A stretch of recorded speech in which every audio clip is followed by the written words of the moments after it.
them out wherever you are. Okay. So I've heard, and maybe some others have heard, about the parallel universes bumping into one another. I'd like to know a little bit more about that, if someone could elaborate, and maybe even get a couple of views on that. But it sounds very much like things that I heard long ago, maybe in biblical or other types of mystical texts about angelic visions and things like this. And I would have no problem with that, but I was just wondering, coming from the science side, what science has to say about these bumping together or overlapping of parallel universes. Thanks.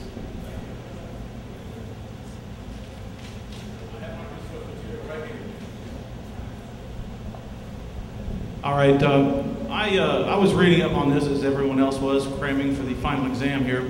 I was working on a book by Jung, Carl Jung, the psychoanalyst, Freud's at one time right-hand man. They had a falling out over religion, but there's a book he wrote called Man and His Symbols, and this is what he wrote. The parallelism between nuclear physics and the psychology of the collective unconscious was often the subject of discussion between Jung and Wolfgang Pauli, the Nobel Prize winner in physics. The space-time continuum of physics and the collective unconscious can be seen, so to speak, as the outer and inner aspects of one and the same reality behind appearances. When examining nature and the universe, instead of looking for and finding objective qualities, man encounters himself, in the phrase of physicist Werner Heisenberg. Because of this point of view, Wolfgang Pauli and other scientists have begun to study the role of the archetypal symbolism in the realm of scientific concepts. Now, that indirectly answers his question, because when we talk about religion, religion's trying to do the same thing that science is trying to do, and maybe that's trying to uncover why we're here, how we got here. Is that kind of what you're asking as far as your question is science and religion? Well, let me just say a few things in general. I mean, the many worlds interpretation of quantum mechanics, and that's essentially what this comes from, is still controversial. It's not completely accepted by everybody, but it is definitely a way to try to understand some of the most weirdest aspects of quantum mechanics.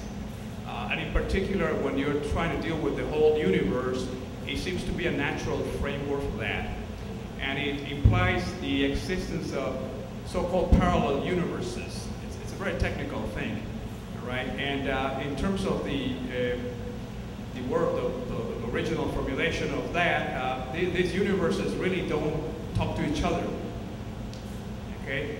So there is no problem. They just, as the word says, they're parallel. So if they're not going to bump into each other, basically, they're parallel. So at a given time, you're in a given universe, period. However, and as I said, not everybody agrees with that interpretation, although in many ways it seems to be a natural one to study cosmology, quantum cosmology, so I'm not telling you either way. On the other hand, recently in string theory, there are indications that something like the many world interpretation seems to be kind of becoming the natural setting to study that string theory. In string theory, the idea of string theory was to try to find a unified theory of everything, a single unified theory that would unify all the particles and gravity, okay? And there was a lot of excitement, and there were indications that it seemed that that was going to happen. But as people went along, they found, in some sense, the opposite. That there were way too many string theories. I mean, trillions and trillions and trillions of string theories, which essentially describe each of them one possible universe.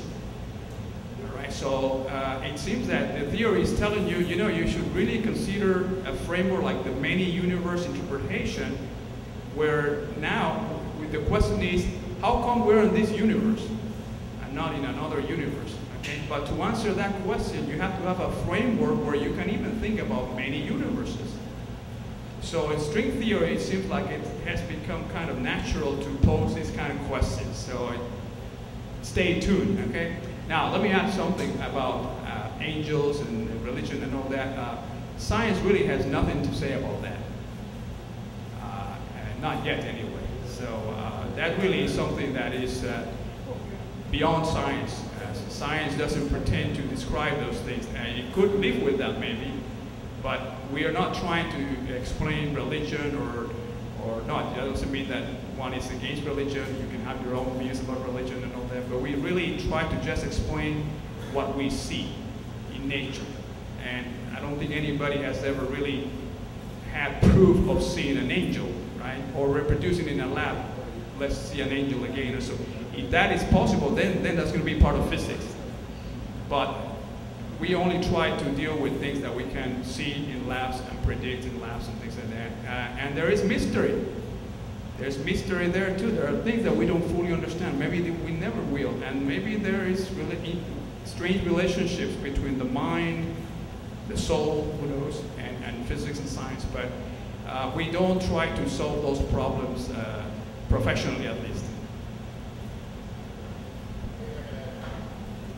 Add a comment to that as well too, because going kind of tying into the art thing, there's another realm that's mysterious, and that is the realm of our perception. And you know, I think we can talk about beauty. We can talk about things like love, for instance.